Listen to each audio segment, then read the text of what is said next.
Sangat positif, pakar menilai regenerasi GoTo sebagai kemajuan signifikan. PT GoTo Gojek Tokopedia Tbk atau GoTo memasuki era baru. Regenerasi dari founders ke manajemen profesional sebagai upaya penguatan tata kelola perusahaan dalam rangka percepatan menuju profitabilitas dan pertumbuhan secara jangka panjang.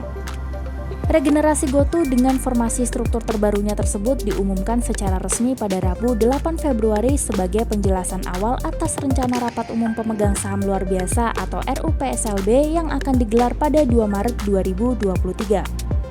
Associate VP of Organization and Talent AC Ventures yang dikenal sebagai pakar talenta dan organisasi perusahaan dari Sasahara memandang upaya regenerasi yang dilakukan GoTo melalui struktur barunya sebagai kemajuan signifikan. Terlebih menurutnya, sebagaimana juga dilakukan perusahaan besar pada umumnya, praktik tata kelola perusahaan yang baik dan lebih komprehensif akan berdampak positif pada bisnis secara keseluruhan. Kedua, lanjut Derisa terjalin hubungan yang lebih baik dengan stakeholder, baik itu dari partner bisnis, pemerintah maupun masyarakat.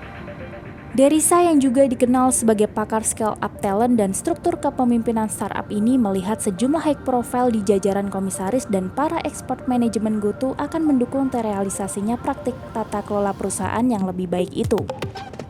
Seperti diketahui, sejumlah nama tokoh besar masuk dalam kandidat Dewan Komisaris GoTo. Di antaranya Agus Dewi Martowardoyo, Marjorie Lao, Patrick S. Waluyo, dan Winato Kartono.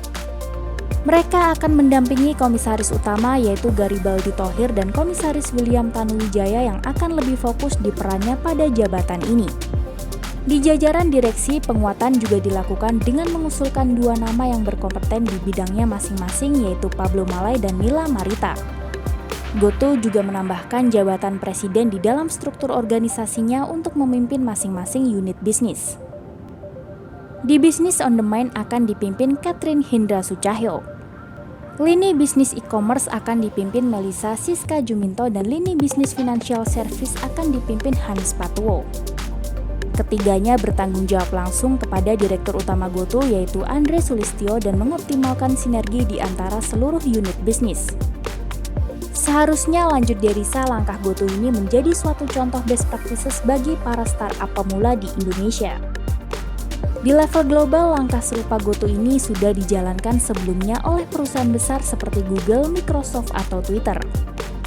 Sebab dengan begitu, kata dia, upaya regenerasi ini menjadi awal bagi perusahaan yang matang dengan sistem tata kelola yang lebih baik yang akan mendukung pencapaian komersial bisnis yang sustainable atau berkelanjutan.